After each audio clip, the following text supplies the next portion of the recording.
20th. Thank you. 2017, and I'd like to open the Newfane Selectboard regular meeting and welcome everyone here in the audience and BCTV for taking record. Does anybody have any additions or corrections to the minutes? I do have a change to the agenda, and that is to table the recycling survey that is down in recycling survey draft under old business. I'd like to table that until our next regular meeting.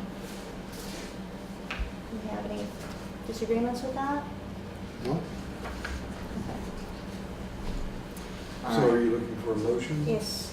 Motion to table recycling survey draft until a time certain, which would be the December 4th. December 4th, okay. Second it. All those in favor say aye. Aye. Okay. All right, we're moving right along, and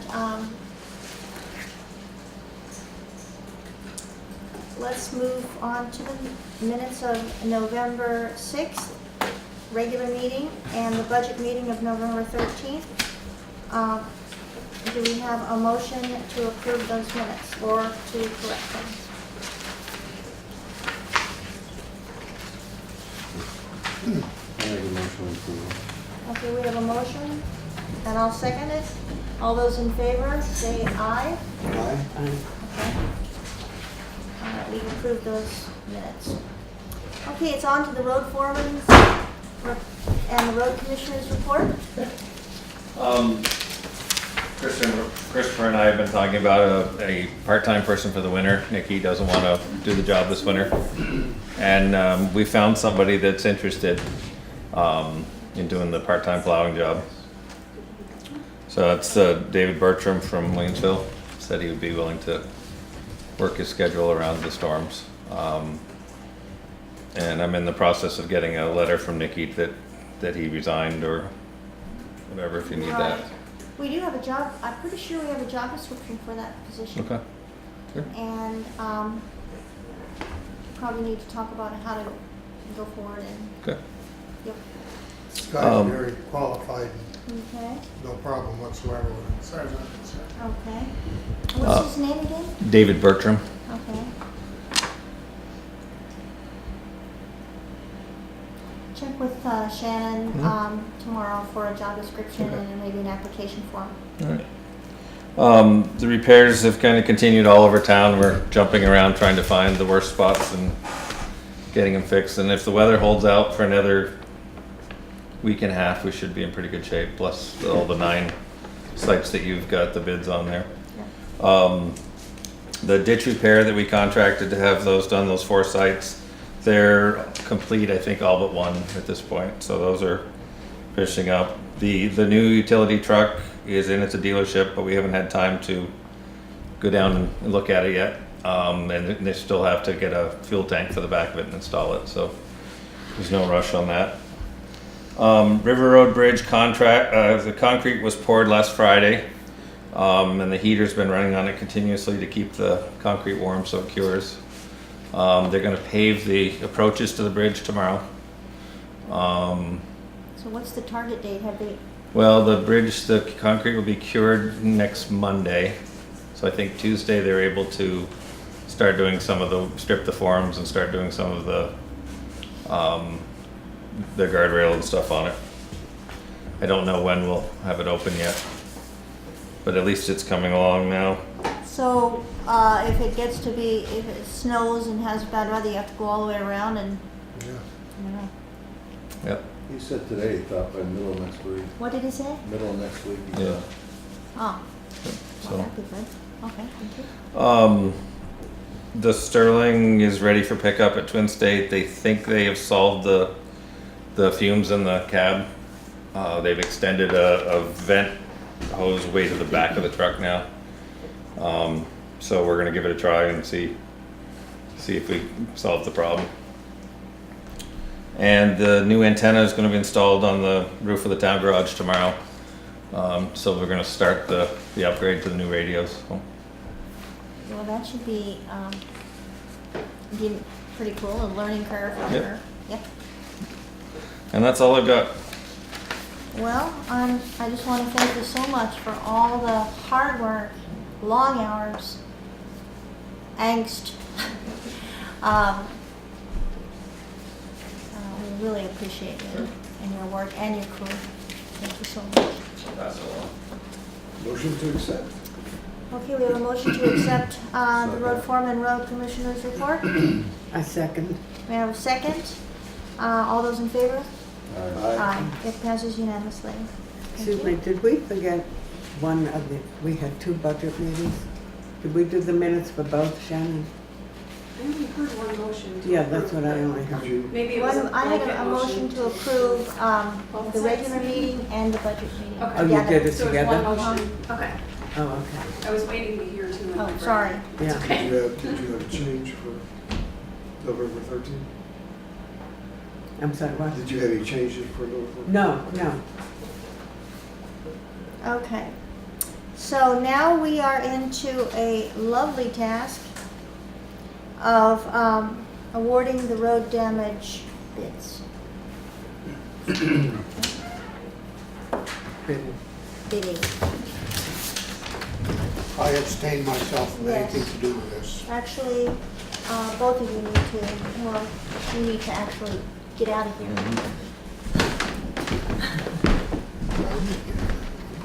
Pardon? I don't have to. I'm I not know, I bidding. didn't see you. Oh. I didn't see you. All right, It's not bidding, yeah. not Yeah, doing it. absolutely. Okay. These are the bid results, and we are awarding the bids for the Newfane Road damage repair. These are the contractors that we are awarding the bids to. Excuse me, can you add that it was Mark Pickering who you reviewed this, and he's the one who made the final decision? Sure, we can do that. We accepted the bids today, and we, according to Mark Pickering, who works for the state, he asked for us to send him the lowest bid, and that he would then clarify that the bid was in order and had all the components necessary. We just did receive this from Mark Pickering, and with his okay to accept these bids. Okay? All right, let's go first to Dover Road, Site 1. I need a motion to approve Bazin Brothers. Do I give the bid? Do you want to do each one separately, or do you want I to do think- them? I think we Yeah, should. separately. And can Okay. you put the amount in? Yes. Bazin Brothers bid $35,000 for Dover Road Site 1. Do I have a motion So move. and a second? I'll second. Okay.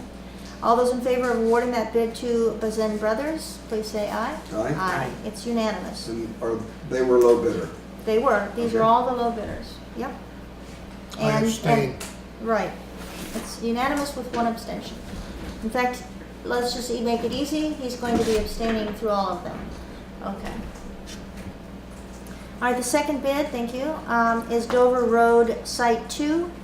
And Fitzpatrick Excavating is being awarded that bid for $78,832. So Motion? move. Yeah. I'll second. Okay, I have a motion and second to award that bid. All those in favor, say aye. Aye. I guess it's just us three. Okay. Adams Hill Road, Fitzpatrick Excavating, bid $32,925. And he's being given that or awarded that bid. All those in favor? You need a motion Oh, the first, so motion? move. This is getting confusing. I'll second. All those in favor, say aye. Aye. Okay. Hunter Brook Road, Site 1. Fitzpatrick Excavating was the low bidder at $1,800. All those in favor of awarding that bid to Fitzpatrick Excavating? Motion. So moved. Oh, sorry, I just want to go fast. So move. Second. All those in favor of awarding that bid to Fitzpatrick Excavating, please say aye. Aye. I'm Aye. tongue-tied, actually. All right, Hunter Brook Road, Site 2, Fitzpatrick Excavating won that bid with $19,708. Do we have a motion? Your turn. Your turn.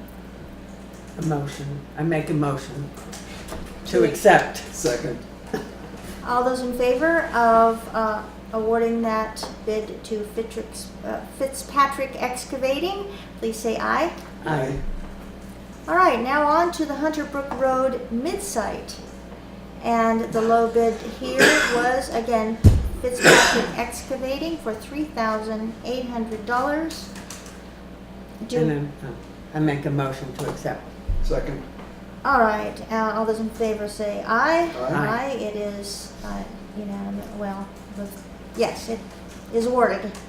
All right, we have Hickey Road, which is another damage repair bid, and Fitzpatrick Excavating was the low bidder, $3,900. I make a motion to approve. So moved. Accept. Second. Okay, all those in favor say aye. Aye. Okay, we don't have anybody else here to vote, so it's, the next bid award goes to, is about Holcomb, is repairing Holcomb Road, and the low bidder was Bazin Brothers at $41,000. I make a motion to approve. Second. All those in favor say aye. Aye. It is approved. On Penner Road, to repair that, Fitzpatrick Excavating was the low bidder at $5,400. I make a motion to accept. Second. All those in favor say aye. Aye. Aye. Wiswall Hill Road, Fitzpatrick Excavating was the low bidder at $5,500. I make a motion to accept. Second. All those in favor say aye. Aye. Aye.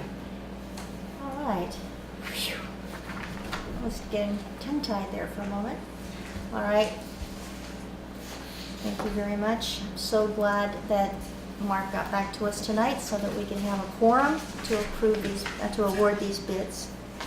I think Mr. Fitzpatrick can come back to the table now, assume his duties.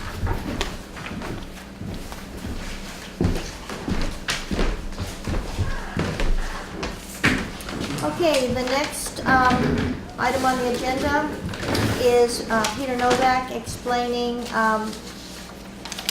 his reasoning for writing us a letter and suggesting that the Highway Department work at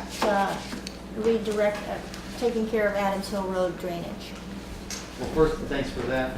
I'm Pete Novick, if you don't know me. I live up on Daniels Hill Road, and I got some frontage on Adams Hill Road. I'd like to second what the select board chair said on the road crews going around the last week or so. That was an amazing storm. We've moved a lot of water away from our road, Daniels Hill Road, into what was partly a nature-made stream and partly what we've added. And it's right now about a 3-season stream. Pretty soon it might be a 4-season stream. The water was probably moving between 1,000 and 1,500 gallons a minute just in that area. And that's a stream 3 feet by 4 feet at the most. So I can't imagine what it was doing down on the road. And it was not safe to go down Adams Hill Road by myself at 2 o'clock in the morning. But my rain gauge said we were probably experiencing 4 inches of rain per hour at that rate. It didn't rain 4 inches in an hour, but the rate a couple of times was approaching about 4 inches per hour. So water on the slope of Adams Hill Road moving at that velocity you saw the problems that it caused there. So I went out the next morning really early, about 6:30, first light, we hadn't shifted the clocks back yet, and I hiked the road back and forth with my camera. And then I thought, I might try to just share this with the good folks in the select board, because I don't know how many people do this kind of thing. not as a way to say, hey, do it this way or that way, but just to say, here's what I saw, and as a resident, I'd like you sort of to take it aboard and see what you think. I did send this brief, and Shannon sent it all to you soft copy. I don't know if you had a chance to open it and read it. I have a chance, we do have some pictures here. These guys, you wanna, maybe I'll move them down here. What I'll do, whatever you guys want to do, because we don't have any projection capability, but if I kind of go here, this is probably the best I can do. It'll be a little bit of an eye test. Peter, I do have to let you know that we have a pretty tight meeting tonight. Yep, so I this is need gonna you go to 5 end up minutes. in about 10 minutes. Yeah, Yeah, okay. 5 minutes, and that way there'll be time for Okay. questions and whatnot. So, real quick, this is what we try to do every day anyway, with everything that we do, but for roads, you want to keep as many roads open for as long as possible. And to do that, you build the roads the right way, you put the culverts in the right way, and pay the bills one time rather than pay them every year when these big storms come. Part of that is a way to do things a little differently, and it involves a risk management process, which means figure out what risks you want to mitigate or deal with, and then set that as a threshold for how you spend money and what you want to do. Let me go over that. This slide says for the risk that we want to mitigate, we should put that threshold somewhere. And what I've done here is say for the 29th of October, the storm we had, if that's the threshold, if you want to be able to build a system that'll withstand that kind of force in the water, at least for this little section of Adams Hill Road, then I've got some recommendations for how to do that. Let's just go with this. Briefly, for that section of Adams Hill Road, we have 8 culverts. 2 are on the hill that are up by Timpson Hill, up by Toby Hill Road, and the other 6 are on the more or less flat section, and they are at 90 degrees to the road because they drain Adams Hill.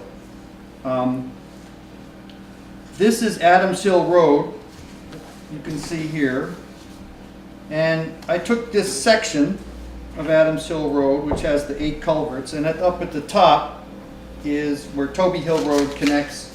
And in the morning, even though the flow of the water was a lot less, water was coming down Toby Hill Road onto Adams Hill Road, making that really steep curve.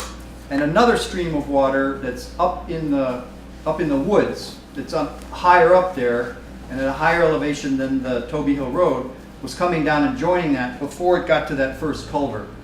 And the first culvert sits at an angle, an obtuse angle of about 140 degrees to the axis of the road. So once that water started flowing at the velocity and the volume that it was flowing, most of the water was just going right past the culvert.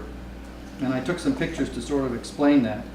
Right now there are 8 culverts. This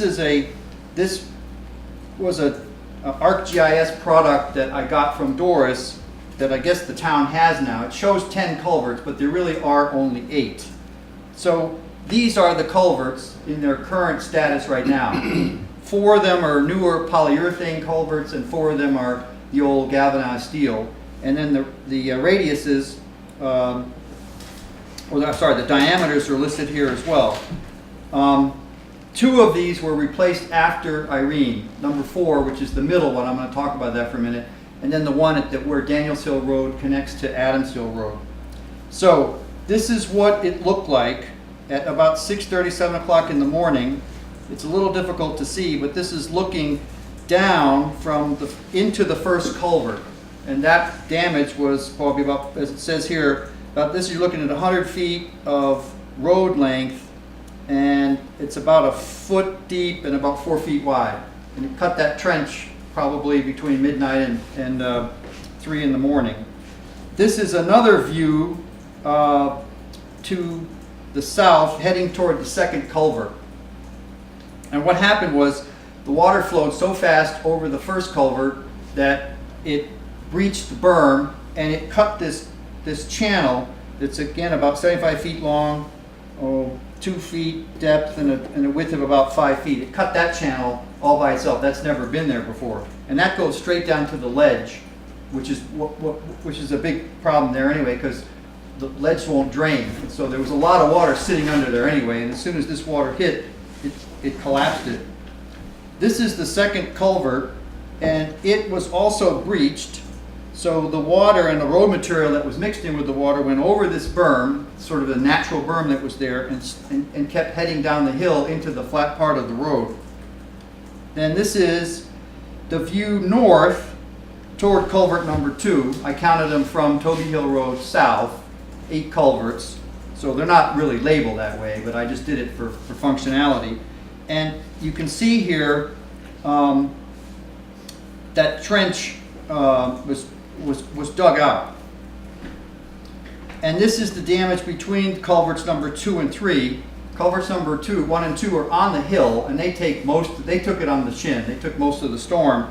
But by the time it got to culvert 3, it had still trenched itself out into a pretty sizable amount of damage. Then you come down to culvert number 3, which is the first one in the flat area.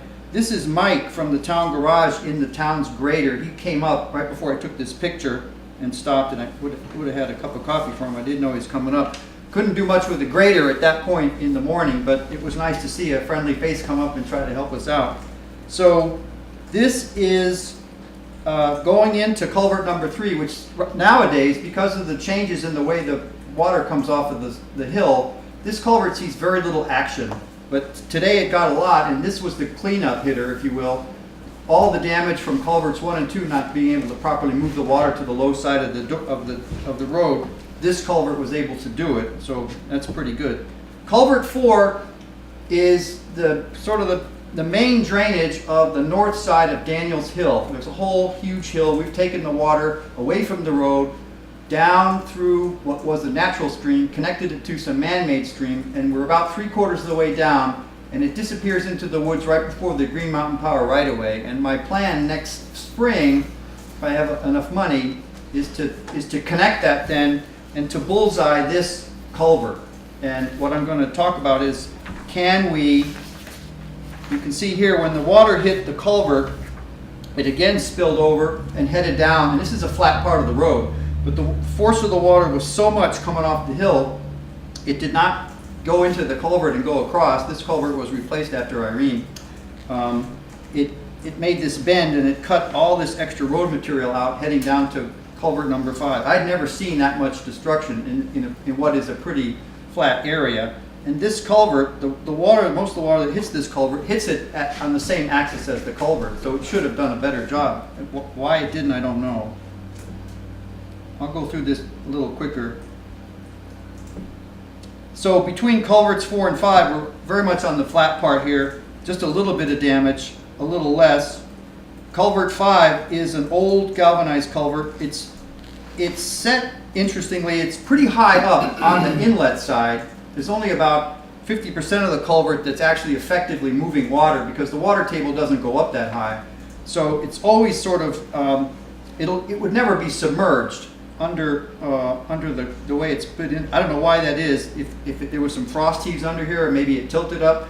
And on the outlet side of this culvert, that's about 6 feet below grade. So this culvert has quite a bit of pitch to it. This is number 6, which didn't see a lot of damage and seems to be okay. I didn't even take a picture of number 7. It was put in a long time ago. It barely sees any water now.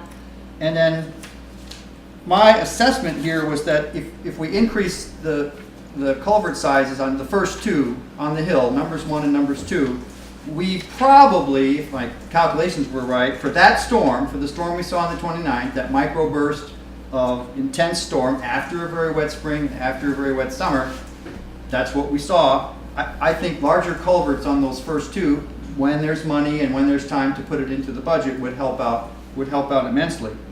And saving money, listening to all those numbers, I realized this was one of the lower numbers of all the damage. Obviously not the Manicam surfaces on Dover Road, those are the big hits. So once again, this is the slide that shows the culverts. And I took that and made a recommendation, just my own personal recommendation from what I saw, that these culverts, these 4 culverts that are in red, be upgraded to reflect what you see here. we're gonna have to move on, but what might be really helpful is if you could make a copy of that particular one.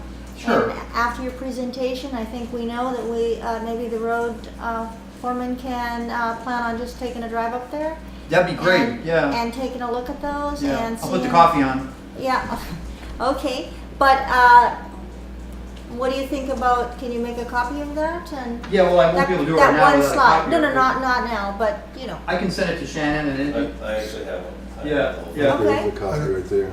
all I right. got a question on Shoot. this. That water hasn't bothered for years off that hill. right, The exactly. water has been changed up on that hillside somewhere, so it's flowing in different directions from where it used to. I agree, and so what I'd Well, recommend then is, why has it been changed to come down and make a mess of the town road? Why wasn't it left the no, way I it think was? you might be jumping to conclusion, but I tell you what might help is come on up, let's agree on a time. I know what that road looks like. I've been up there several times. Let's agree on a time and we'll walk the road and I can show you what I think it looks like. I've only lived there for 35 years, so I'm pretty familiar with it. But yeah, let's do that, by all means, and we'll be able to walk that walk. And I can show you probably all the places the water goes into each of those culverts.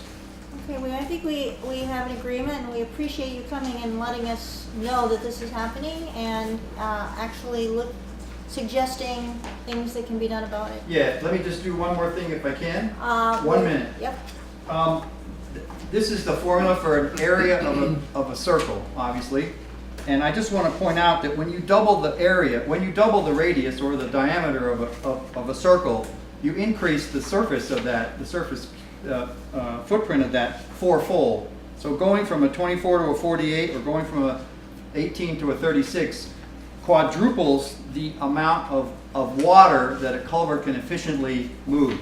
And so that's just sort of one of those things to keep in mind, that upgrading a culvert can be a very successful and very low-cost way of improving road drainage. and I'm sure that's on everybody's agenda, and that Jay is very cognizant of that. Yeah, Thank you okay. so much. But Appreciate yeah, by it. all means, we Yeah. can arrange to go up there and I'll walk you through it. Okay. Thank you so much, Peter.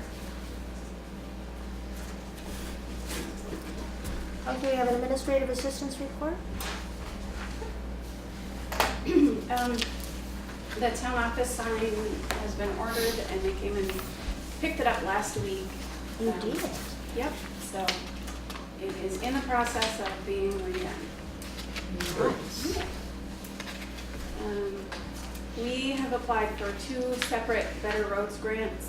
One is for the state road inventory that has to be done, and the other is for major repairs to Sunset Lake Road that will work in conjunction with the other Sunset Lake Road grant that we got. Oh, so this is a new one. Yes, that's So the this will third of finish, the grant. this will finish out that section. That, Yeah, it'll kind of start the section. Yeah, it's- And then the other grant will take the next section. Okay. any section being done is. Yes, yes. And then we're also working on another grant to replace an undersized culvert on Depot Road. That one's due Wednesday, so I will be working on that tomorrow to get it done. I said I would check and find out if the town would be responsible for offering compost facilities if they had a transfer station or even a recycling facility, and they would not have to offer composting, so that's I see, so, not an issue. so we don't need to offer that. No. The cover photo for the town report that was chosen was taken by Chris Campany. Oh, how wonderful. He is happy to give permission to have it as the photo, and he'll send me a high-resolution version to use. Terrific. Yeah. It was a mystery photo, and we didn't know. How did you find out? You Go would. around. Very good detective work. Well, thank you very much, Shannon. And thank you for all your work in getting all of these bids ready and typed up and sent off, and amazing work. And you must be exhausted, but thank you so much for all that work. Okay, well, now we have, we need to accept it? Or we don't? Yes. Yes, okay. Do we have a motion to accept? I make a motion to accept. Okay. Second. All right, everybody's moving and seconding at the same time. And so all those in favor of accepting the administrative assistant's reports, please say aye. Aye. All right, it is unanimous. Okay, unscheduled members of the public? Yes. Lynn Forrest reporting as Planning Commission Chair. I want to let the Select Board and the community know that we had a tremendously successful community forum this past Saturday.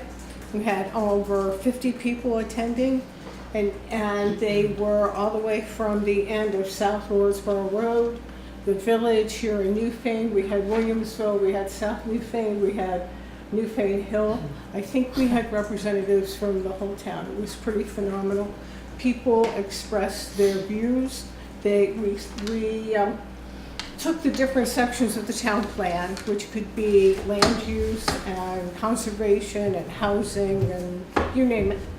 And we allowed people with magic markers to write down their comments, thoughts, ideas, concerns about each section. We took a break. Angela Sanborn, who's a phenomenal baker, fed us the most phenomenal, wonderful stuff. We had coffee and tea, and then we went through and we read all the comments back so that people could then discuss them as we went through. We could have gone on further, but we also had Caitlin Corkins, who came down from the state of Vermont, and she's the person who knows all about and runs all of the grants and tax credit programs.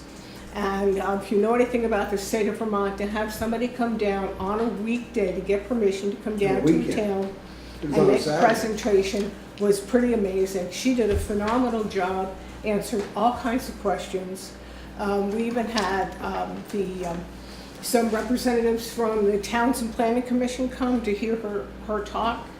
And that was really beneficial to everyone, I think. It would have been great to have some more people who are business owners, but we will be doing this again in approximately February. At the same time, running concurrently, we're doing a survey, surveying residents, seasonal residents, business owners, employees, students, anyone who has a connection with the town of Newfane. And we're asking them some very open-ended questions about everything about what was your vision, what would your vision be to, how's your self-service? So if you haven't done the survey already, you can go to the website and go to the town website here, click right there on that little box, on that little circle, and that will take you right to what they call Survey Monkey, which is really kind of slick. And you will be able to go right in and answer those questions. The only caveat that I will say that we've run into is if there are two people in a household that share a computer, once that computer's answered the survey, you'll get a message back that says, you've already answered this. So feel free to come to the town office and get a paper copy of the survey if you have different opinions from your housemate, which some of us do. And then they can get turned in that way. We will be assembling these, accepting comments through the end of November, so it's not too late. We didn't end as of Saturday. And then we will be compiling the information and sharing it during the month of December. So I want to thank everyone who came. That was fabulous. Thank you for showing up, for voicing your concerns, and the support of the select board members that came. Thank you very much. We had a great time. And questions too. NewfanePC@gmail.com. NEWFANE, P as in Peter, C as in cat, @gmail.com. That's our email address. We're happy to respond to anybody with questions. Thank you. Thank you. It was Thank you very an much. amazing forum. And the food was absolutely over the top amazing, actually. But the presentation by Caitlin, it was just amazing. The whole thing was wonderful. And I took my survey online, and I encourage you to take your survey and put it out. There's so many great things that you can say. And the more survey responses, the better. And I even, I have a neighbor, and she went to Colorado to be with her family. And I have her email, and I emailed her and gave her all the thing. I said, Margaret, you're going to have to take this survey. So even from Colorado, she can take the survey. I think we have over 60 responses so far, Nice. which is a pretty good response rate. Thank you for all your good work. The Thank planning you. commission has done a tremendous It job has. in pulling this document together. Yeah. It's a 5-year program, and they've just about spent every moment of the last 5 years working on it. It's very important work. Well, we have Bob McCandless, Angela Sanborn, Ken Esty, and Mike Young. We have a tremendous team, and that's what makes it go. We have a tremendous team. If anybody is interested in any of the areas that we discussed over on Saturday, they're more than welcome to come to some of the planning commission meetings. We meet on Tuesday at 6 o'clock here at the town office, unless we post otherwise. So check our agenda online. Yeah, I actually got some phone calls and ran into people. I was not able to be there, but I heard really wonderful reports. And you've done an amazing job, really. Thank you so much. Well, we think it's really, really important to hear what people have to say. Yes. Thank you for sharing that. Okay, do we have any other unscheduled members of the public that want to speak? No. Okay. I just we need to make a correction to what I said. The planning commission doesn't meet every week, although we have been meeting every week to get things done. But we have our formal meetings on the 2nd and the 4th Tuesday of the month. Okay. Thank you. for mentioning that. All right, thank you. Thanks, Jay. Have a good evening. Okay, we're on to new business.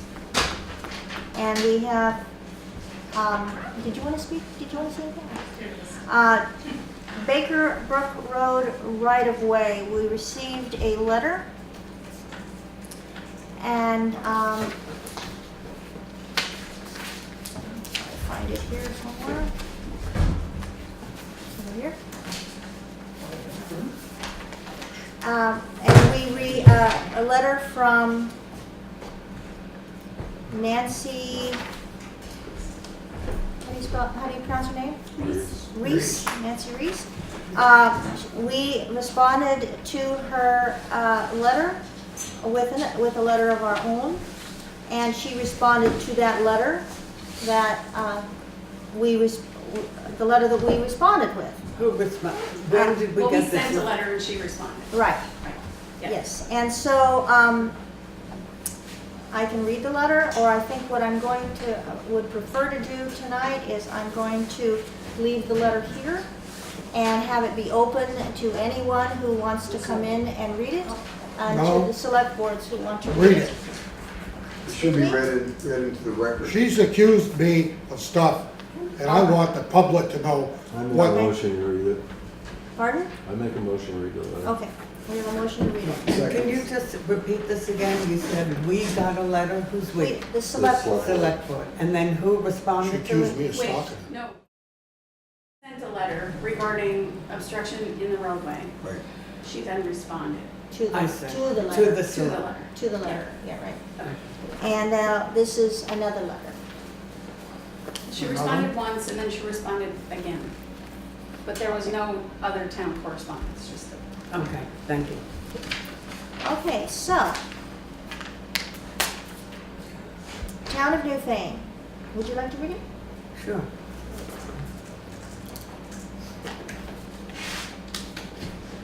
This is from Nancy Reese, Town of Newfane. I consider Christopher Williams stalking and your letter cruel and unjust harassment. Our property was devastated by Hurricane Irene.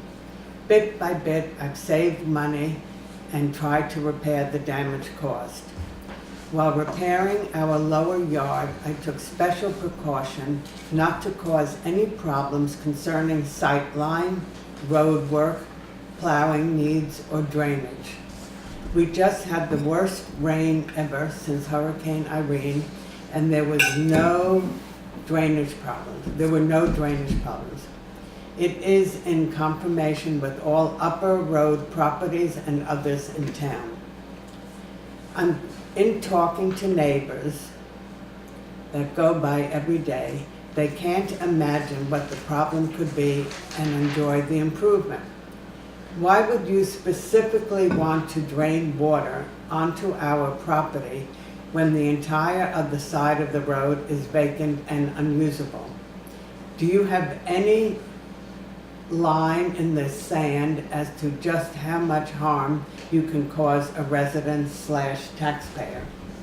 I would think that making it impossible for a resident to repair damage to, have use of, and enjoyment of their property for no truly valid reason would be over a line. That was the letter. That's the end? Oh.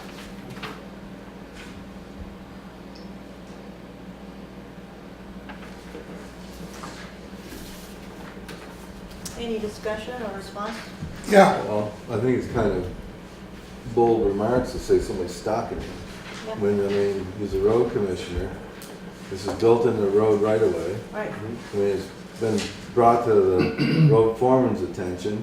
I mean, Christopher lives on the road anyways. I mean, for He one has thing, to go back he's and back and forth. forth probably 2 or 3 times, a half dozen I times. go a day. more than half a dozen to a dozen times A day. during the day. But I said, I mean, to call somebody a stalker or whatever else, it's That pretty. pisses me off, and I'm gonna tell you, that's not gonna slide. She Well, has raised the road up, not the road, excuse me. She has raised the thing up, straight off the road, up 18 to 20 inches. She's changed everything, and she has no right to do it. She's in our right of way? Yes, it is.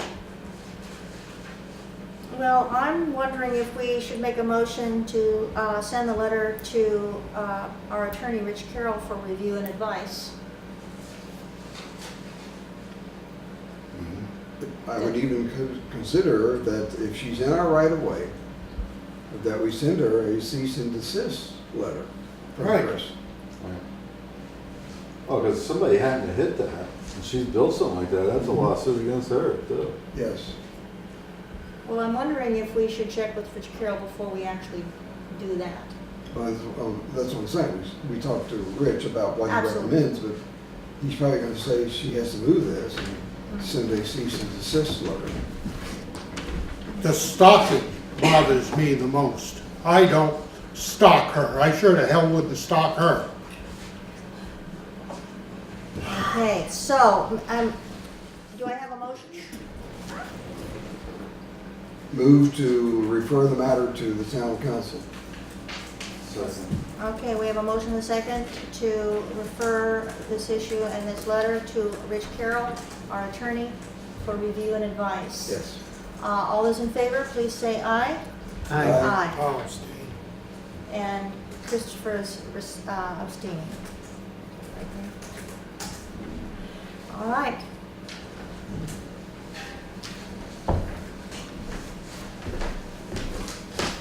All right, we're on to old business. And we did table the recycling survey draft.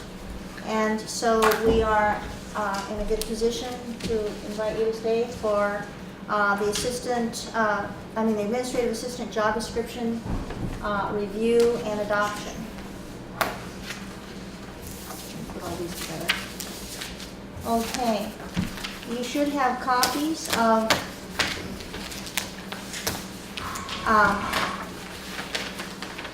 well, here's the letter. I'll just leave that here.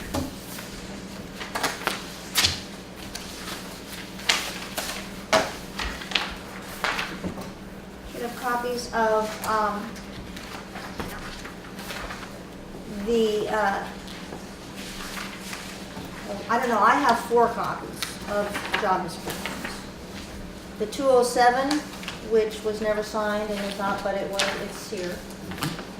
And the 212, and Shannon's job description draft, and then my job description draft. And I don't know if you had a chance to look them over. I got one. This one. Do you have, That's not a new one. Oh, right. Yeah. This This is is- this one. I did. Can I just, when you say, this is your job description? Draft. Draft. Okay. My understanding was, we had a homework assignment, so to speak, that Shannon had spent a lot of time writing a job description, given that she's been chairperson, administrative assistant for many years, and she said, she asked if we could look at it and accept it in terms of reading it as a model. Yep. And we were supposed to go home and, at your request, and to look at this and make comments, add, subtract, whatever we wanted to. And that the homework with what we did was going to be the topic of the administrative assistant job description. That's what we were gonna do tonight. Look Right, at this. To go through it. To go through Absolutely, this. Absolutely. Okay, so now I came into the meeting before, and this is in my mailbox. Yep. And That's my assignment. That's my paper fulfilling the what assignment. do you mean your paper? Well, because we were to look at the job descriptions, and we were to either add or put our observations or make suggestions, and this is how I did mine. To make a whole new job description. Well, this is a job description, yes, but it takes into account a large majority of Shannon's words and Shannon's, I just put it all together. And it's like, I also looked at the 207 and I looked at the 212, and I saw what things were similar between all of them, and I wrote them down into a piece of paper. And, I mean, I'm getting, I don't know, I don't understand what's going on, that we are spending so much time with a job description that first nobody wanted to accept thing from 2012. Then, last week when Shannon gave us this, there was a concern that that's not her job to write her description, that it's our job to write the it is our description. job. And then, but we were told to go home and review this and discuss this tonight. Now, we Well, have a whole. I don't think it's just that. No, No, it wasn't. No. it wasn't just that. We had, To because you had create the a job if I description. remember, right, there was a 2012 one floating around. No, I know that. And this one. So it's gone, you were supposed to kind of like take the two of them or whatever it was and And try try to do to, a hybrid and put them whatever you together. come up with, I guess, you know? The goal is to create a job description. Right. That's the goal. And so Right, so- instead of marking and making comments on the particular job descriptions, I took them and worked with them and put them into a job description form. Would it have been useful, or I think it would have been useful, that if you were going to do this, that you could have let us know that you're writing a whole new job description? It's not a whole new job description. What is this? Well, it is a job description that I've put together, but it is using some of the same job summaries and major job duties and the purpose and essential functions and requirements of the job that are in all of these, so that we would have using all of these, not just, but what we need to do is probably, one of the questions I had is, what is the differences between all of these? And what are the similarities between all of these? And that's what I was looking for. And putting something together, knowing that it must be put together, it must be created and written and approved by the select board. So that's what I did. And so this is the one, I don't know if you've read it or not, but No, I it's didn't. very... I just got it. I just Right, got it. Where would I be reading it? During the meeting? Well, you could. I could have read this while everybody else was Well, we talking. can do it now.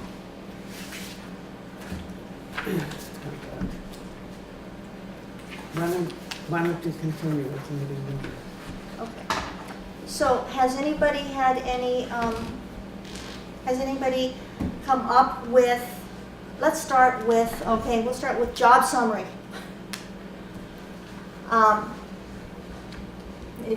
Or which in this particular one in the 207 is called purpose, and 2012 is called purpose, and Shannon has titled it job summary. So, so if you want to read that, I don't know if you have the 207 and the 212. No, And- okay. I don't have it.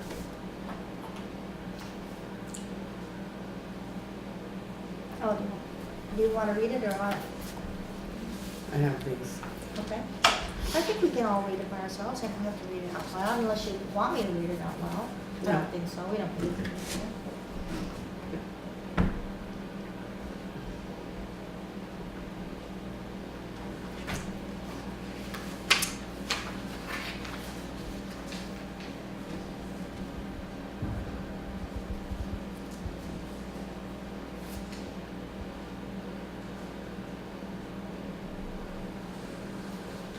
So how do we want to move? Do you want to discuss each section independently? That's what I'm wondering. What is best for everyone? Just working off of your document, I'm fine with the language as it stands in your document. I was also fine with the language as it stood in Shannon's document also. I think yours is maybe a little more concise. I try to be concise because there were a lot of similarities. And I just basically edited out, a few words here and there, but the meaning is the same. Knowing that job descriptions are the purview of the select board, and I got that information from Abby Freeman. But we also discussed about how good it is when you're updating a job description to go to the employee and collaborate with that employee. And because the employee actually knows the new computer files that she has to work with. She knows all of the new information. She's learned over the years that this is part of her job, which was actually not ever written into the previous job description. So she shares that, or he shares that information with the select board, which Shannon did. And I think that we need to respect what Shannon did Well, I do. and But acknowledge it there are and good not. pieces in both. No, I just want to say that last week, the last meeting, when we got this, there was an immediate response of, well, we can't accept this because it's our job to write it. However, this has been dragged on since the summer. And each time there was some kind of a job description, there was a reason why we couldn't do it. And given that Shannon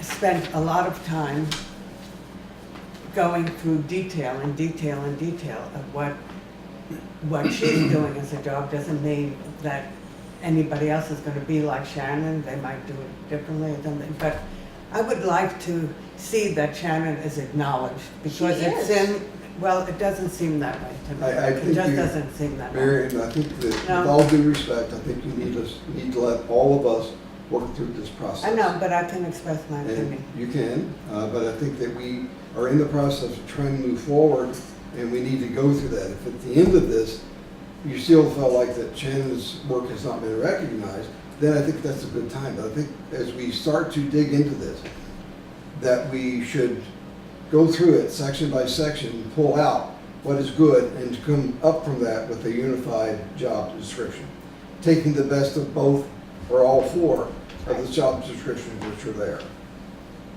I think that, for example, Shannon's portion for level of responsibility is perfectly fine. The only recommendation I would make is the last sentence be removed. Actually, that brings up that whole discussion, which I had called Chris, because Chris did serve on that 212 select board and came up with the Chris 212. Brook, Drew. not Chris Williams. Oh, no, She wants to speak. yes. Did you have something? No, I'm. Oh, and one of the things that I've tried to wrap my head around, and I also tried to get some information from the federal labor laws about the difference between a non-exempt regular full-time category and just a regular full-time category. And I didn't really find anything that was much different other than something about overtime. Did you work with John Mack at all, and do you have what that means? Yes. Can you So, share it with us? in a nutshell, the 2012, your question to me was, did we use that? That was used in the hiring process for Shannon's replacement when she got ready to leave. Just as a little background, I was literally on the board for 90 days at the point this was happening, okay? So when I answered your question, I did not have knowledge of a 2007, nor was I aware. But in the hiring process, because I was in that whole entire process, the exempt, non-exempt came up by nature, because certain people coming to look for this job want to know, you know, am I sitting in here, what is your expectations from me? That's the real key thing with a job description. A person knows what the expectations are. When it said full-time, non-exempt, full-time, regular, it's because that position would have warranted overtime pay. So what it really was is 40 hours a week was sort of the expectation. And if it went over, then you would pay, if somebody went over the 40 hours per week, you would pay them that overtime Time as and a half. Time and a required half. by federal law. And in fact, the replacement for Shannon at that time that's exactly how it was run. At the point of pretty much all of everybody that was coming in to do the actual reviews for the job, let's say, I think the trend was, what we do is we have every other Wednesday, as it turned out, we have a nightly meeting. And so we have an expectation that someone would be in here on Fridays, and they would then, when they do the meeting on the Wednesday night, they would take part of that Friday off, or if meetings went really late, perhaps maybe they might have taken the whole Friday. But generally the expectation was that, you know, we want the person in here to be the face of the board Monday through Friday. I guess it said in there 40, you know, the expectation was at 40 hours a week. What we found out, or this is my recollection, certain jobs can be exempt. I guess, yeah. So when you're dealing with that type of a job, you know, the person typically sort of doesn't exactly set their own hours, but they kind of do. So, they go out and they go to meet with the planning board, and they gotta meet with the zoning board, and they've gotta go and meet with the state officials, and so on. What we were told is this is non-exempt. If somebody goes over 40 hours a week, there needs to be a timesheet. We kept a timesheet. I mean, there was I think actually Shannon had that before Pat came in, was Excel spreadsheets of actual time and so on. And in fact, those were really important, especially for the flood. Because if there was time spent, we had to kind of designate what time was for what. So Shannon's replacement worked as administrative assistant during the flood? No, I don't see. Oh, you worked during the flood? Well, Okay. not true. We had the agent, we had the buyouts for the properties. Well, no, we were still working on flood because we were still building bridges. So at times, I wouldn't say that my recollection is that we had a lot of overtime, but if we had Friday afternoons, we'd scheduled to do one of the property buyouts and we'd had a meeting Wednesday night, the assistant probably would have gone over, I know she did, at times, and I don't think it was severe. That may be something that you can look back on. So it doesn't sound like that's what we're doing today. We're not, I think, we're not in a flood situation or asking the assistant to, do all of that. It really has more bearing, exempt and non-exempt has more bearing on the function of what you want the person to do. For example, if you're a marketing rep and you're out meeting the clients, you're selling or marketing things, okay, you're on the road. Typically in a business, you'll see expense accounts every 30 days and somebody's making sure that, they've taken these people out, but they're not on what you'd find is there wouldn't be an hourly, no expectation of hourly. It's our expectation of the job that you're going to do for us. Do you see? So this here, I believe, is more of a clerical select board assistant, administrative assistant, whatever you want to call it, but we don't have, I think we would be subject to FLSA, we would be subject to overtime. And that's something that you can ask the labor board.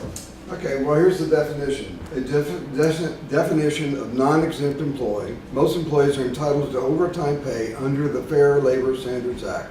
They are called non-exempt employees. Employers must pay them 1.5 times to a regular rate of pay when they work more than 40 hours in a week. Now, in dealing with HR in the past, and the FLSA, the further definition of how someone is exempt or non-exempt had to do with number of people they had to supervise and responsibility, not with what we determined that their role is. So I've always avoided the term exempt and non-exempt, because when you say an employee is full-time salaried, that pretty much matches what we expect Shannon to do, because there is a certain range of that. Right. That is not subject to overtime pay. A certain number of hours. And when it gets beyond that, well, then we have to consider that. Right, and don't get confused by salary either. Essentially, a salary on a non-exempt employee is the range that we pay. So if it's $50,000, your job description should well say that salary, or each year that you budget, whatever it goes up. It's really divisible by the 52 weeks. Plus, why the accountants don't like it is because when you get into the overtime, that's a calculation that's to a penny. And then the other thing is you're doing vacation time and, holidays and so on, which have to get configured into that. Typically, I think if you were doing exempt, the person could be working 20 weeks, for 4 or 5 weeks, and then boom, we've got a big thing going on, and they might be working 50, 55. You see what I'm saying? And I think a lot of that also has to do with authority, as you said, supervising what's the authority that the individual has. There is actually an administrative category for exempt employees that has nothing to do with supervisory. But that's the number of people. No, it doesn't. It has nothing to do with supervisory at all. If you keep reading, you'll find that there's an administrative category in exempt employees. But at this point, I think you'd be better off to clarify it with VLCT attorneys. Yeah, And labor. I mean, your labor board is gonna tell Right. you. right. Actually, you gotta watch this because you can get into trouble if you're running exempt. This is where you could get into a bit of a problem where that individual is saying, listen, you put me through 65. I'm not saying it would happen here, Right. but that's something that you definitely need to clarify. Well, what you've shared with me, I don't know about the rest of you, is that the exempt is really not something that we need here. Well, if you do, I think you'd be pretty Yeah. cautious with this. Right. You'd want to have a more contractual thing and have that looked at. In listening to Chris, I think that we should go to VLCT and they'll have a line that should fit an administrative assistant's job description that we can just plug right in. I think that's what we should use. Yes, I Okay, agree that's with good. you. And so that would be under category. So did you want to do that, or did you want to? Contact VLCT? Sure. Yeah.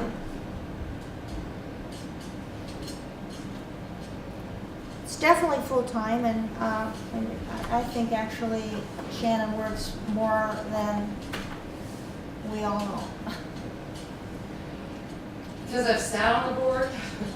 Actually, I think that gives us pause to actually look up a few of these things and check out with VLC so that we are legal and we do the right thing. That was some of the stuff that Yeah, I was yeah. advocating while I was on the board. It's because over a period of time, you don't realize it, but 15 years have gone by and you've not updated properly. Absolutely. Or really reviewed.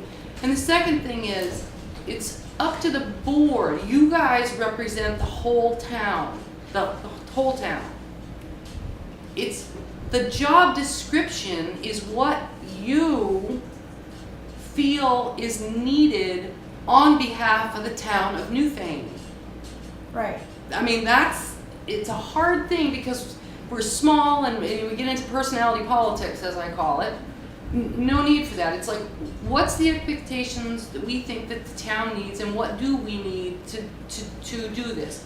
Because next year, the faces are all different. Yep.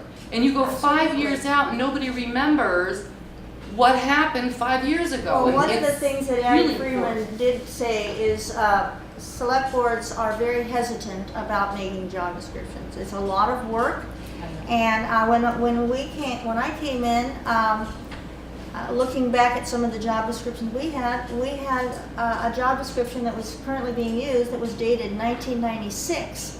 That's a 21-year-old job description. So for 21 years, all the select boards that have come through have not even bothered to update a 1996 job description.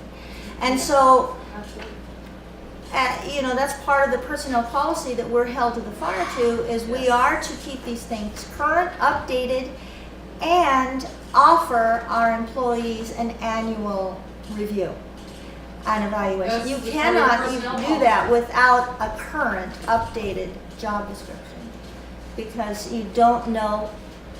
You can, but as long as you all know what the job description is, I mean, if it's That's in right, file since absolutely. 1996, that's what you have to That's use. it, and everything has changed. And Shannon made a good point in bringing us up to snuff with some of the changes that have happened by putting down some in her draft some of the things that I didn't realize, and most of and yes, that is something that needs to be updated. And so that was extremely important to coordinate that. But yeah, having a 1996, I was just flabbergasted. 1996 job description. So that's one of the things that this select board is doing as a favor to the town. And as a favor to the next select board and the select board after that and the select board after that, so that they don't have to have the same craziness. Yeah. So, we're gonna check with VLCT about the language. Okay. Under the major job duties, Thank you, Chris. I like the items that Shannon had already concisely listed. There's a couple of things that I had some points on, but I think that they were pretty much on target for the things that we expect Shannon to do. Yes, and I included all of them, Yep, except, I think there was one or two that I combined the communicate with regional state, down with the coordinate with Vermont Agency of Natural Resources, and annual state registration certification. So I put all of those into one bullet point. the only changes I had was on, for example, monitoring the budget during each fiscal year.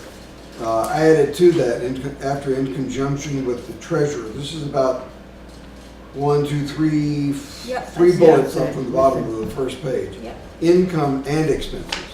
Because one thing that we lack is we get these which tell us how we're spending our money, but we don't get information telling us what's happening on the income side. How are we in terms of tax revenues? And do we have the money in place to meet our obligations?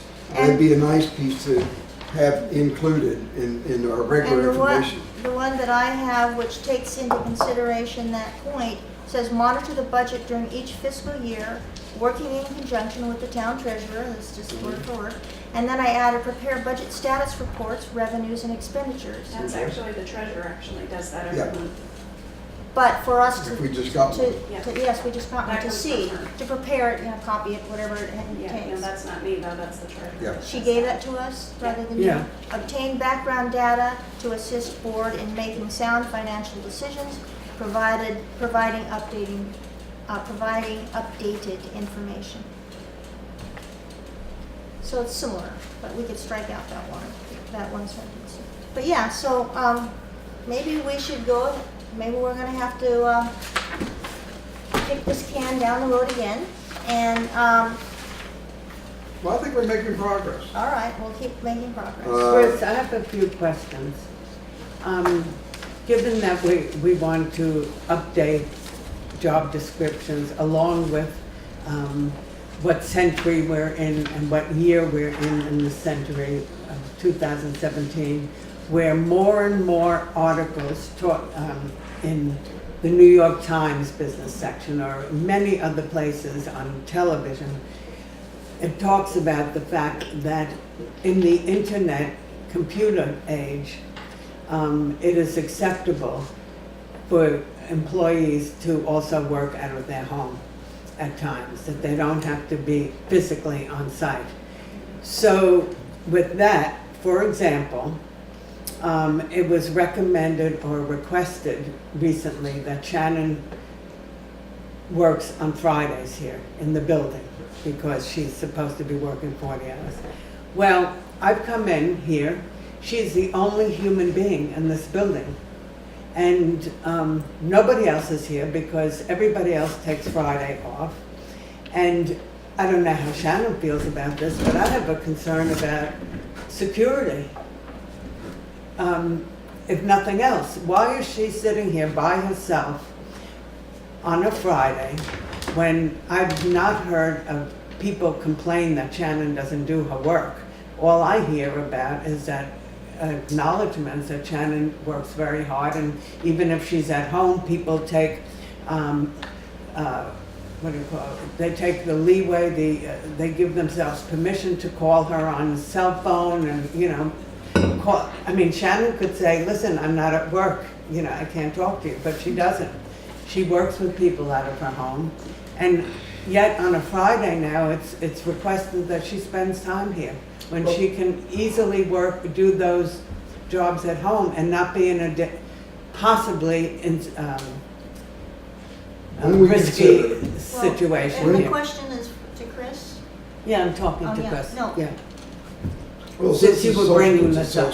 discussion, I think we should discuss it. Did you have No, There's because some you've had some very good, obviously, Okay, you were so asked to if come I in were here, so, sitting there, yeah. No, she asked. the first Or whatever. question that I would be asking is fine. I guess that you'd probably want to, well, let's see, there's 2 points that I would look at in my mind. One is, where do we stand on workman's comp if the injury occurs at home? Okay? Because you're now saying you've now moved that employee to another location. So you would definitely need to call VLCT Workman's Comp and say, look, you know, we're going to allow our employee to work from home.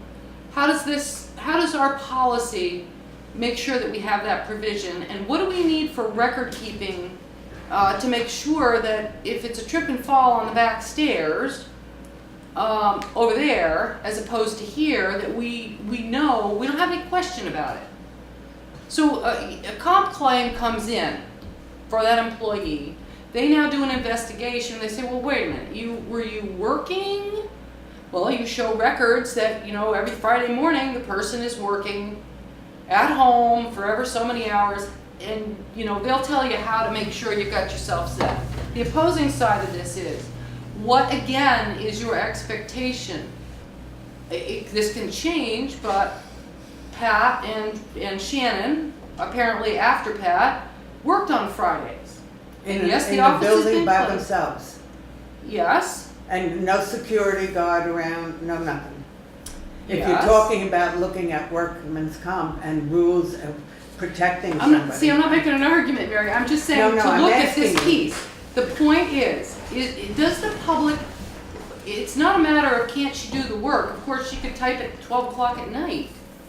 But do you need a face here visible for the public? And then if the security is a concern, I mean, I think we now have cameras in here, don't we? You know, that can be addressed as well. If that security concern you feel is so great, then, you know, I mean, maybe the treasurer will come in on a Friday morning instead of on Wednesdays. I don't know. And my point is, taxpayers have a right to talk to their government anytime. Their Fridays they're busy. That may be the only day that they have off to come by and do business with their government. So why? And why so is when it- our town, let me finish please.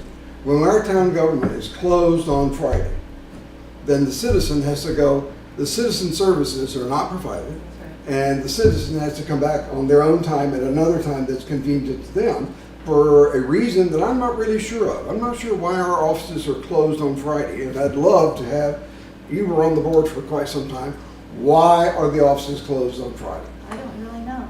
While I was on the board, as I said, I mean, so on a Wednesday night, every other week, we'd have a meeting. And so the person that was in on Friday would cut their day short to compensate on that 40-hour weekly, you know, to keep it in there. On the other Friday, typically, they would be in here on a Friday to work, okay?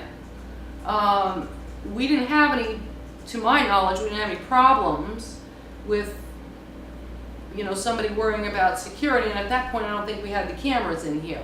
But the answer to the question is the elected officials aren't in the same category. Correct. They make their own hours. They've all decided for quite some time, I'm just going to work a 10-hour day, Monday through Thursday, and it's up to the townspeople to say, no, that's not what we expect. We want somebody in there on a Saturday morning so we can get a hunting or fish. We've already gone through this in 4 years past. You know, there were many meetings here where this kind of stuff was brought up. I think the public did say, but you're still not going to tell them how to make their hours because they make their hours. That's for the other elected officials. That's correct. But for the citizen services to be provided, I think the expectation is, we tried this in Provincetown. When I was chairman of the finance committee, we cut out one day a week thinking we were going to save money because budgets were very tight. Guess what? We didn't save a nickel. All we got were complaints from people saying, I came down to do business, I came up here to do business, nobody's there, I can't do my business, I don't like this. So all we got were complaints, and we didn't save any money. I don't know if that was the original basis for why we only have town offices open 4 days a week or not. As we tried to find out when we were looking up the official copies of the 2012 job description, there were no minutes and there were no signed copies of it. That's what I was told. Yeah. As I said, I was on the board about 90 days at that point, and certainly it landed in my email block along with all other board members at that point. And certainly that was the job description that we used, you know, in the various meetings with applicants for the hiring process. I'm still at a loss to understand why that we don't provide citizen services 5 days a week. And some of you who have been on here for a long time, maybe you can refresh me as to why that's done. But I don't really see any reason why I that we haven't shouldn't be been on here. here for long enough to know that. Well, I think it always was, wasn't it? That was Fridays too. Yeah, Yes. they were always open. I Right. mean, like you Even said, the elected officials were here? Yes, Yes. town clerk's office is always open on Friday. Well, that's going to have to be the citizens making that decision. Perhaps We at a, represent the citizens. I know, but at They a, elect us for that purpose. right. That's That's right. true, but I'm wondering if that should be something that we put on the agenda for a town meeting or something, rather than trying to make some kind of decision. I wouldn't want to make a decision. you know, it's without almost like hearing. Chris said, I mean, if you're worried about security, I think maybe you ought to have the lister or one of them do a off day. So one of them are here on the weekends or something. Sure. They're I mean, also that- elected, you can't. Well, see, that's what I say, so they're elected. But we're looking at trying to provide security for you. I guess the only other alternative would be is to cut it to a 32-hour work week and 4 days a week. You know, instead of 40 hours, I mean, if you can't, Wow. if everybody, no, listen, I'm just, Yeah, I know. if everybody's worried about security, you cut the hours back to 32 and you work Monday through Thursday. I suggested was maybe you could ask a lister or a town clerk to offset Monday through Thursday, have one day that one of them's here on a Friday too. Maybe it's time to hire the town clerk and the town treasurer. We tried that. What did you say? To hire the town clerk. We did try that with the charter and it didn't go, but, I mean, All right, Yeah. life is too short for me to go through that.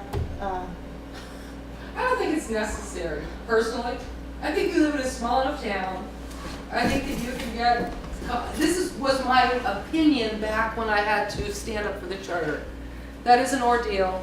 I don't think we need that. I think what has to happen is you get in here, and this is not personality politics. Everybody that's in this building, including you sitting up here tonight at 7:21, are here as a benefit to the town of Newfane. So if everybody can get on that page and there can be a discussion, sometimes I think you can work it out. You know, it may be that the new town clerk or the treasurer might feel perfectly fine about coming in on a Friday from 8:30 to 1 or 12. How do you know? You start there with that. Yeah. Well, I want to thank you very much for sharing your knowledge and your experiences on the board. And do you know who wrote or who drafted the 2012 job description? Because I wasn't aware of the 2007,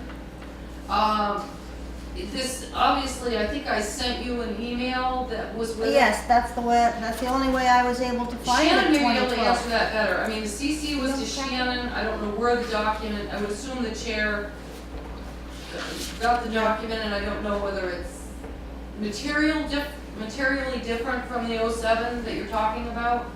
Right. It's not all that. It's not all that different. It's just a few words here and there. They didn't really, other than the non-exempt thing.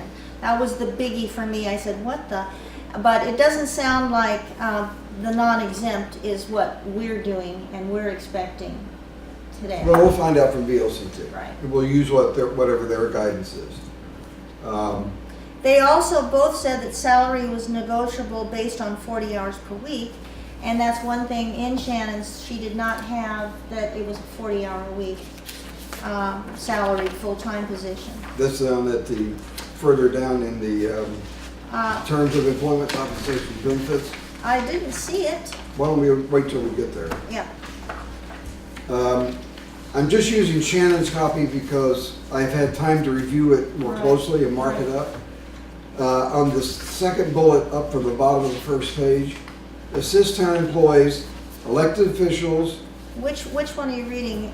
This is from the Shannon's copy. I'll just refer to it as that. Okay. Second bullet up, assist town employees, elected officials, and volunteers in town matters and encourage professional development. Because I don't think that we want to just No. say that just employees are entitled to professional development. We all depend on VLCT for upgrading and knowing what we are supposed to be doing as select board members.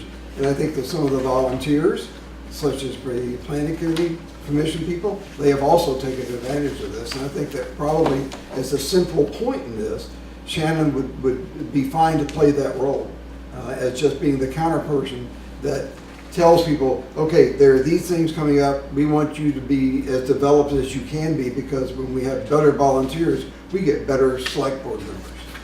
And they do their job better. Okay, so let me put a star on that one. Or a asterisk. Okay. Anything else? 5 down from, on page 2. And this is Shannon's draft? Yep. Okay.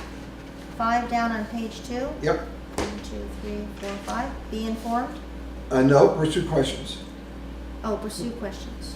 1, 2, 3, 4, 5. Page 2. Page 2.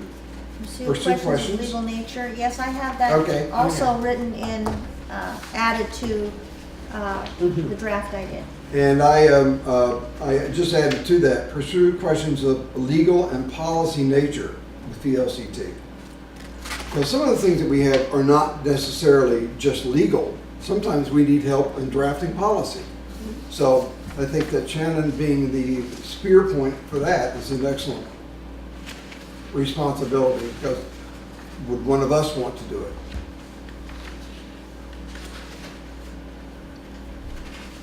Well, I I had a think, question of, on page 2, almost in the middle, it says, serve as designated employee representative and oversee the random drug testing.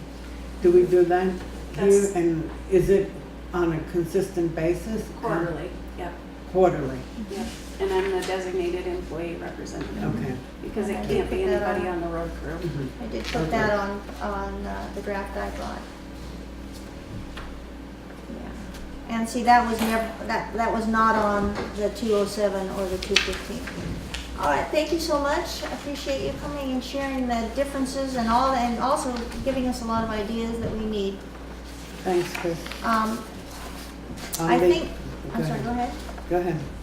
I think it's getting toward our time to open correspondence, and so I'm thinking, Are we cutting off discussion of this? well, do you want to continue discussion?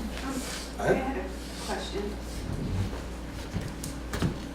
Kind of throws you under the bus, but would you be willing to take an electronic copy of both? And merge them?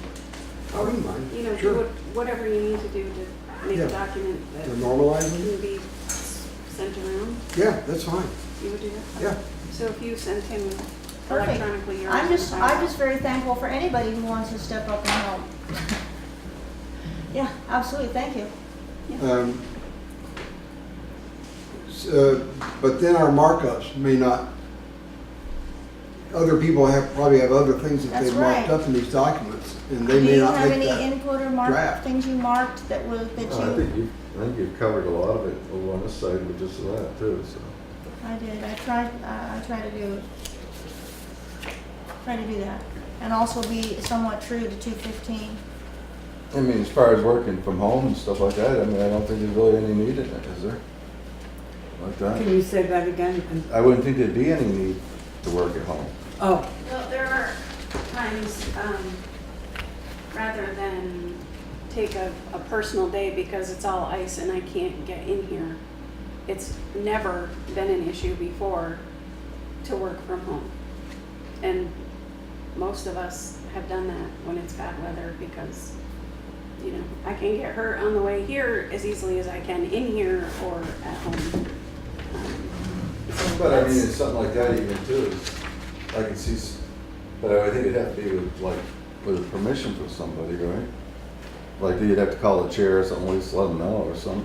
Oh, yeah, and I But I mean- always have let somebody know, you know, I mean, I don't know, icy, but it's, stay at home. I mean, I know one of the things is like, people call you home a lot and stuff like that, or you Yeah. email you. I mean, unfortunately. Like I said, you got 40 hours a week in here, you should be able to handle it all right here. I wouldn't even take the call at home on the weekend there. Well, but, I forget it. mean, here's a perfect example. Carol had questions to get ready for this morning, or 12:30's bid opening.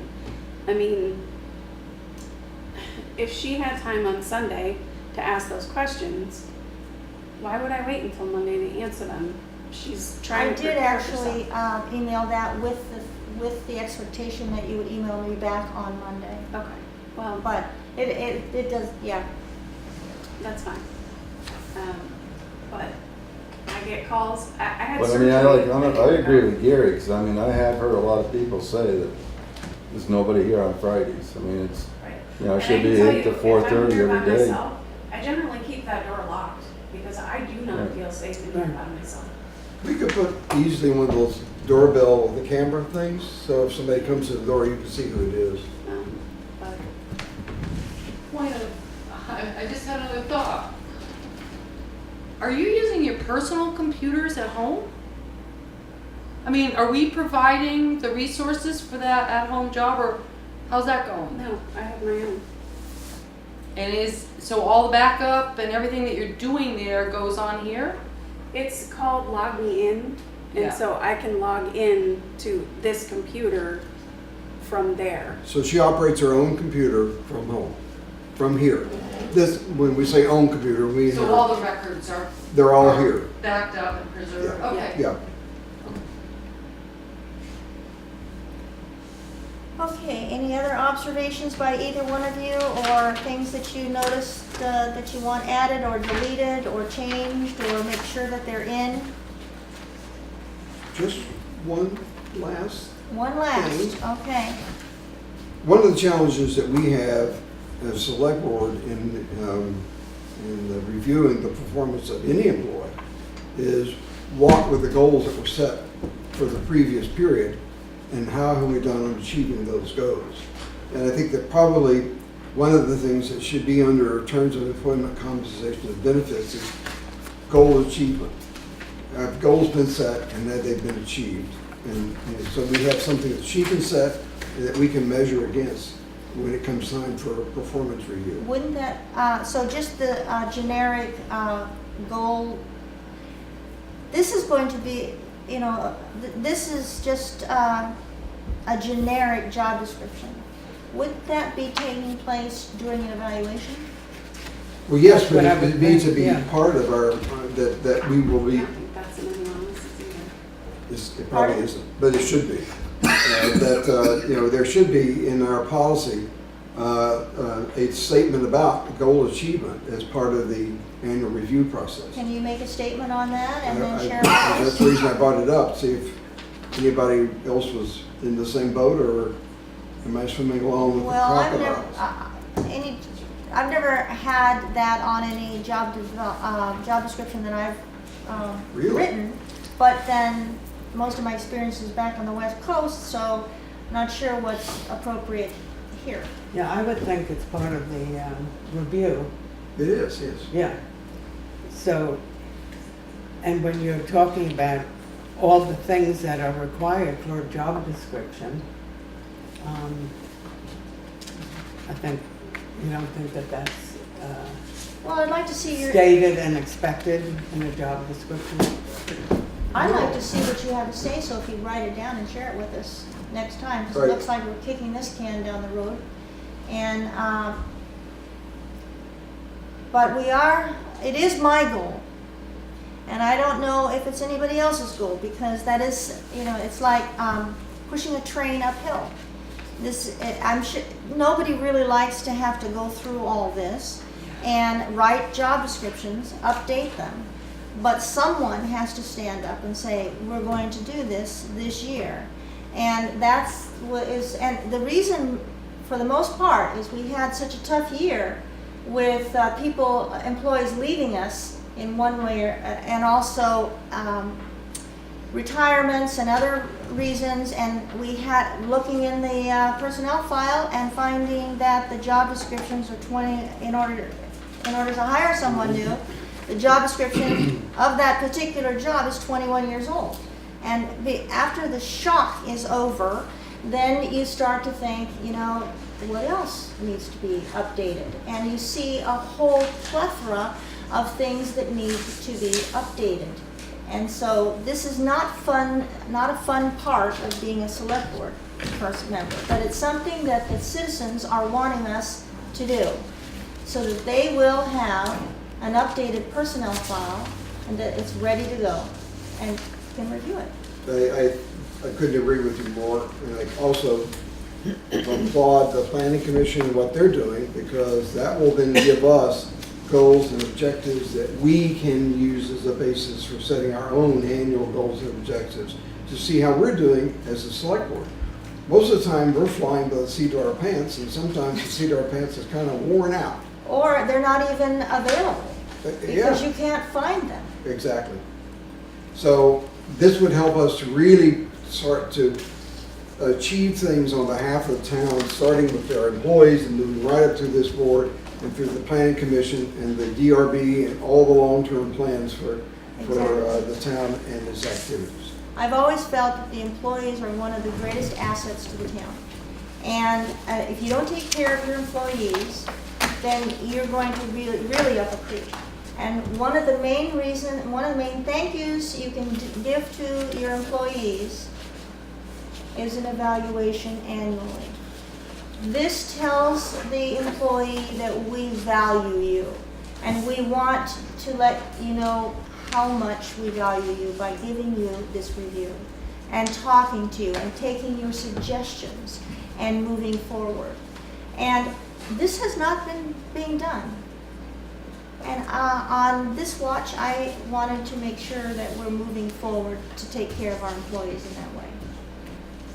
So on that, I think when you take all of these pieces of paper home, you have 2 weeks to come back, and I want you to make suggestions if you want to add something, if you think it's important, if you want to take something out because you think it's not essential. On which one you're talking about? All of them. Or is Gary? Okay, I'm I gonna thought merge Gary- it. Oh. I thought Gary was Gary's gonna do I'm it. gonna gonna merge create it. one You're and send it gonna merge around. them. Right, with the points from all the others. Right, that are that's what relevant. just to let you know, that's what I tried to do with this particular draft. And, but I would like to come up with a solid job description. Holy moly, can we get this train up the hill, in 2 weeks? So is everybody in agreement and going to be helpful and push? And help us get this task done, so we don't ever have to look at it again. Well, no, we do have to look at it. Well, Just if that's we true, we look, have to look at it. when we won't have actually to then read. review We won't have performance. we won't have to revise it. Yeah. Okay. Well, thank you very much, and we have correspondence, so what is our Thank you, correspondence? Chris. Thank you, Yes. Chris, for coming. Thank you, I Sharing your am so experience. happy you're doing this and updating our stuff.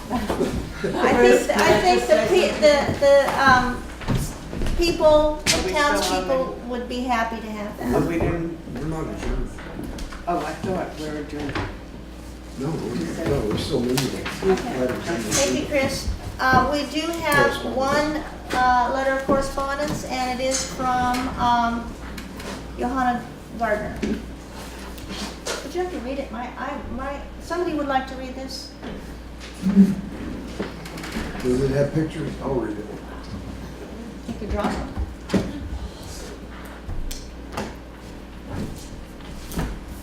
This is from Johanna Gardner. Hi Shannon and Carol, Marion, Mike, Gary, and Chris.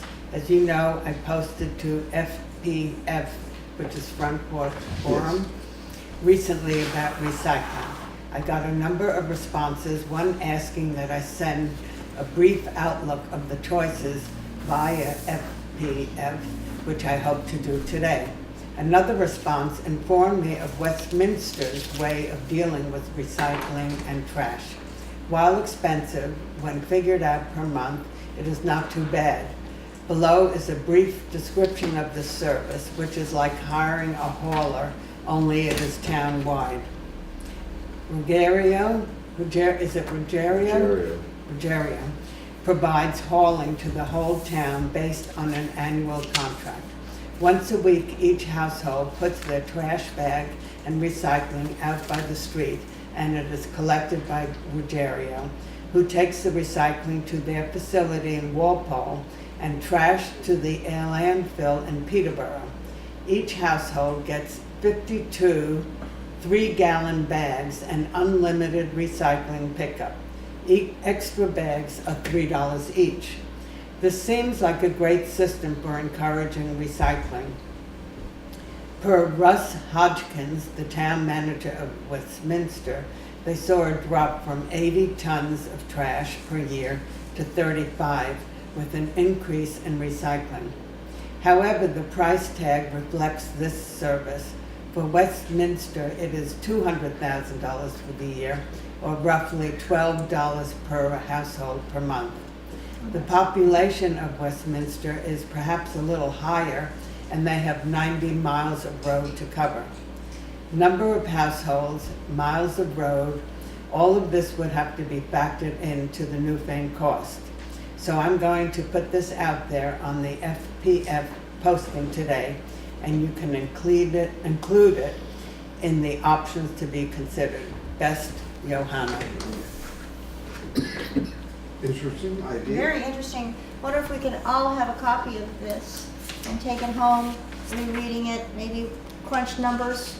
You guys It was that are, on the internet. yeah, you Isn't guys it? that, Yeah, you should have all gotten it. Yeah, in oh, your email. I didn't get it. yeah. Or maybe I you didn't probably looked look, like- I didn't yeah. look today Oh, okay. on the Yeah, internet, I that's did. why I Yeah, didn't get it. Okay, all right, that is pretty good.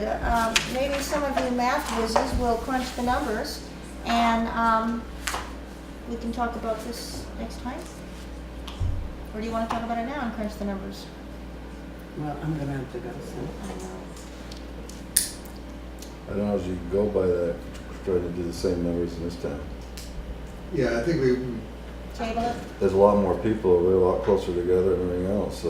yeah, let's bring it up during our budget hearings, but it is another recommendation as we consider the overall recycling program. Okay. So I think it's That's a good idea. another Everybody- one for the mix. Everybody in agreement in bringing this up at budget, next budget meeting? Okay.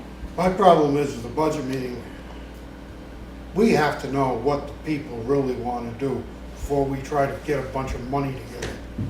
Yep. The town has a lot of other expenses too. And this seems to be working the way we're doing it right now without any trouble. Anybody I've talked to. So I think Yes, that we're- I agree, I haven't, yeah, but there are, you know, citizens in the town who are, struggling to do it themselves, and who would like to have, if nothing else, a recycling place to encourage recycling. Yeah, but 100 people, that's not the whole town. I'm just coming up with a figure. I just said 100 people, Yeah, you know. yeah, So I think, I don't know. I think we should stick with the way it is for a year and see what's going on, what happens after that. well, let's talk about this, put In this. the budget, yeah. In the budget So work this conversation out. this next Monday. All right. Okay, thank you. Pay orders. Pay orders, I know, is that the last correspondence? I believe it is. Thank you so much for doing the pay orders, appreciate it.